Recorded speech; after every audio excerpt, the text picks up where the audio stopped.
शिवोऽहं शिवोऽहं शिवोऽहं। पूर्व प्रसंग में आप श्रवण कर रहे थे गीता भागवत प्रवचन। आज के प्रसंग में भी श्रवण करेंगे।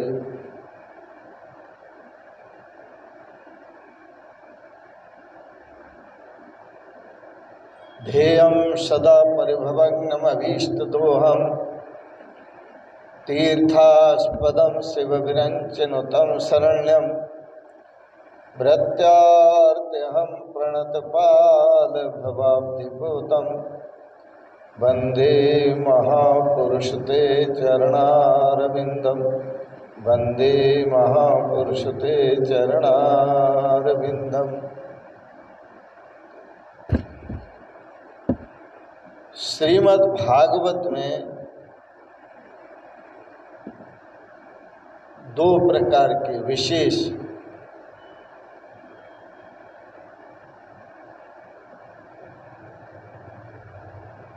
ज्ञानों का वर्णन है। एक परोक्ष ज्ञान, एक प्रत्यक्ष ज्ञान। यह वेदांत का सार है।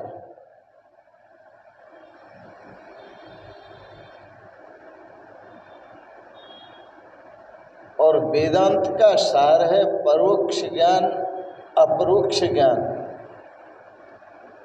मैंने आपको एक बार बताया था ज्ञान तीन प्रकार का है: परोक्ष ज्ञान, प्रत्यक्ष ज्ञान और अपरोक्ष ज्ञान।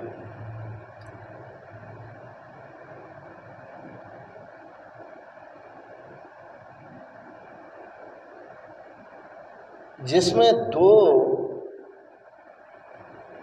तत्व जो है वो परोक्ष ज्ञान है, जिसको हम सह कहते हैं, वो है परमात्मा। ये परोक्ष ज्ञान है परमात्मा। हम कहते हैं वह परमात्मा घट घट में व्यापक है, ये परोक्ष ज्ञान है। वह परमात्मा सर्वव्यापक है, ये परोक्ष ज्ञान है। और जब हम परमात्मा को तुम शब्द से प्रिय संबोधित करते हैं, तुमेव माता, भगवान के सामने खड़े होकर के मंदिरों में तुम शब्द से, तो ये प्रत्यक्ष ज्ञान है परमात्मा।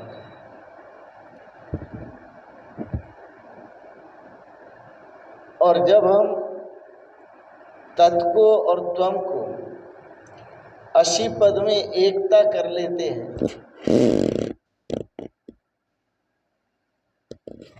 तत् त्वम असि, वह तुम हो।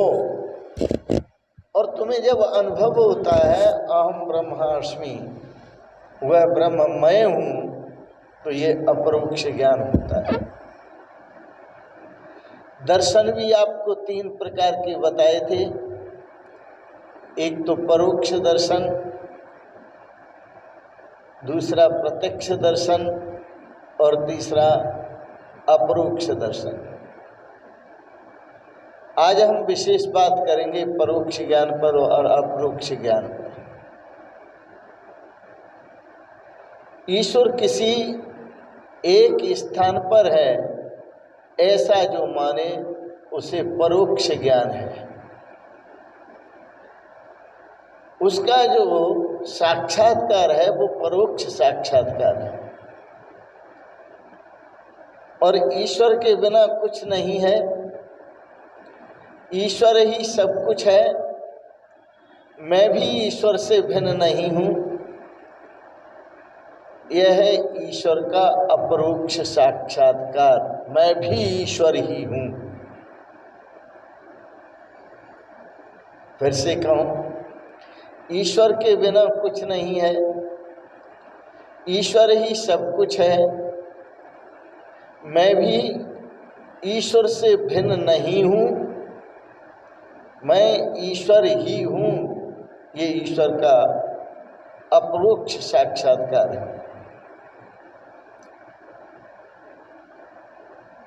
वेदों में अहम ब्रह्मास्मि, यजुर्वेद महावाक्य है ये। मैं ब्रह्म हूँ। अहम ब्रह्मास्मि, मैं ब्रह्म हूँ, ऐसा ज्ञान अनुभव ज्ञान कहा जाता है। इस ज्ञान को अपरोक्ष साक्षात्कार कहते हैं। ऐसे साधक को अपरोक्ष साक्षात्कार वाला कहते हैं। ऐसे साधक को मानो अपरोक्ष साक्षात्कार हुआ है। जो परमात्मा मुझ में है वही परमात्मा सब में है। जो परमात्मा मुझ में है वही परमात्मा सब में है। और इसी प्रकार अखिल ब्रह्मांड में भी वही परमात्मा है। जगत जिसे ब्रह्म स्वरूप दिखता है वही ज्ञानी है। जगत जिसे ब्रह्म स्वरूप दिखता है वही ज्ञानी है। परमात्मा के परोक्ष दर्शन से कोई विशेष लाभ नहीं होता। परमात्मा के परोक्ष दर्शन से कोई विशेष लाभ नहीं होता। परंतु जीव जब परमात्मा का अपरोक्ष करता है तो कृतार्थ होता है। जीव केवल ये जान ले कि परमात्मा है तो इससे विशेष लाभ नहीं होता। निष्ठा जरूर बनती है जीव की, लेकिन जीव यह समझ ले कि वह परमात्मा मैं हूं स्वयं, तब जीव कृतार्थ होता है। यही अद्वैत है।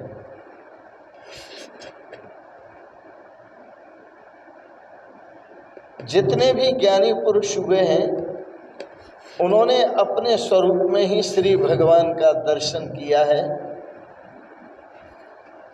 इसलिए अद्वैतम परमार्थतः, परमार्थ तत्व जो है वो एक अद्वैती ही है। श्री कृष्ण लीलाएं इसलिए हैं, इन लीलाओं का चिंतन गोपियों ने किया था। भगवान श्री कृष्ण की लीलाएं इसलिए हैं कि इन लीलाओं का चिंतन गोपियों ने किया था। गोपियों को अपने स्वरूप का विस्मरण हुआ।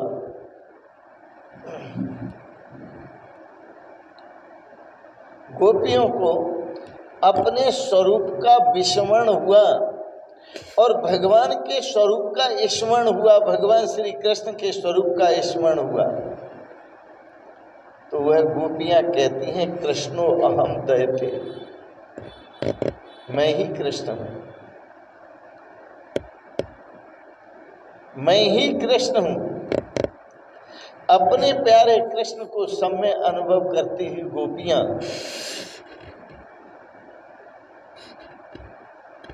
श्री कृष्णमयी बनी। अपने प्यारे श्री कृष्ण का सब में अनुभव करती हुई गोपियां स्वयं श्री कृष्णमयी बनी और कहा कृष्णो अहम्, मैं कृष्ण हूं। जिसे अपने अंदर परमात्मा का दर्शन होता है, याद रखना, जिसे अपने अंदर परमात्मा का दर्शन होता है वही जीव परमात्मा में मिल जाता है, दूसरा नहीं मिल सकता। जिसे अपने अंदर परमात्मा का दर्शन होता है वही जीव परमात्मा में मिल जाता है, दूसरा नहीं मिल पाता। अपने अंदर जिसे परमात्मा दिख जाते हैं वो सब में परमात्मा को देख लेता है। वो परमात्मा से किसी को जुदा नहीं समझता। वो समझ लेता है कि जितने भी जीव हैं सब परमात्मा का स्वरूप हैं और मैं भी परमात्मा का स्वरूप हूँ। वह ईश्वर में मिल जाता है। यही भागवत का फल है। श्रीमद् भागवत सुनने का यही फल है कि हम परमात्मा के साथ एक हो जाएं। हम परमात्मा में डूब जाएं। पहले हम इस जगत को परमात्मा में डुबाएं। लेकिन आप पहले परमात्मा जगत को परमात्मा में डुबाना चाहेंगे तो डुबा नहीं सकेंगे। परंतु जब आप अपने को परमात्मा में डुबा देंगे तो सारा जगत आपको परमात्मा में दिखाई देने लगेगा। फिर आप कह उठेंगे अहमेव इदं सर्वम, यह सब कुछ मैं ही मैं हूँ। ब्रह्मैव इदं सर्वम, यह सब कुछ ब्रह्म ही ब्रह्म है। नारायणेव इदं सर्वम, यह सब कुछ नारायण ही नारायण है। कृष्ण एव इदं सर्वम, यह सब कृष्ण ही कृष्ण है। वासुदेवम इदं सर्वम, यह सब कुछ वासुदेव ही वासुदेव है। आपकी भक्ति जो है वो अडिग हो जाएगी, आपकी भक्ति सुदृढ़ हो जाएगी। आपको अपरोक्ष ज्ञान से आप कृतार्थ हो जाएंगे। अनंत आनंद के सागर में आप आनंदित होंगे, मस्ती में झूमेंगे, अनंत सुख का अनुभव करेंगे, शांति का अनुभव करेंगे। इन शब्दों के साथ ही आज इतना ही। आपने बड़े प्रेम और श्रद्धा से भगवत चर्चाओं को श्रवण किया, गीता भागवत का पर प्रवचन श्रवण किया, इसके लिए बहुत बहुत अनुग्रहित हैं। और निवेदन है आपसे, आपको अच्छा लगा इसे सब्सक्राइब करें, लाइक करें, शेयर करें। और अंत में आप सभी को कोटिशः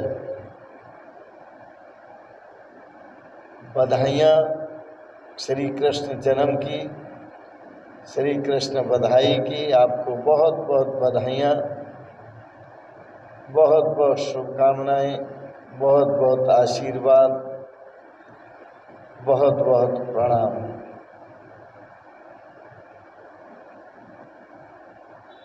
शिवोहम शिवोहम शिवोहम।